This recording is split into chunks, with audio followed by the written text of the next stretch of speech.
একটা লোক প্রাইমারি স্কুলে চাকরি করে, বেতন পায় কত? তো উনি নিয়ত করছে ওই রিটায়ার্ডের টাকাটা দিয়ে কি করবে? হজ করতে। এর আগে কি ওনার উপরে হজ ফরজ ছিল? ছিল না। হজ ফরজ কাদের উপরে? আযাদু আর রাহেলা, যাদের শক্তি আছে, সামর্থ্য আছে।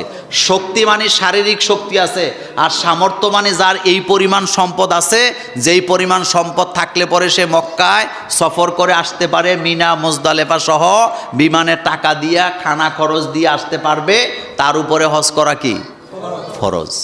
এটা থাকলে সে যাবে। কিন্তু আমাদের দেশের লোকেদের আবেগ অনেক কি বেশি, নিয়ত করে যে আমি রিটায়ার্ডে গেলেই কি করব? হজ করবো। কিন্তু রিটায়ার্ডে যাইতে যাইতে ওনার শারীরিক সক্ষমতা এটা বাড়ে না কমে? বুড়া বয়সে যায়, যে বয়সে আর নিজের নামও ঠিক মতো এয়ারপোর্টে দাঁড়ায় বলতে পারে না।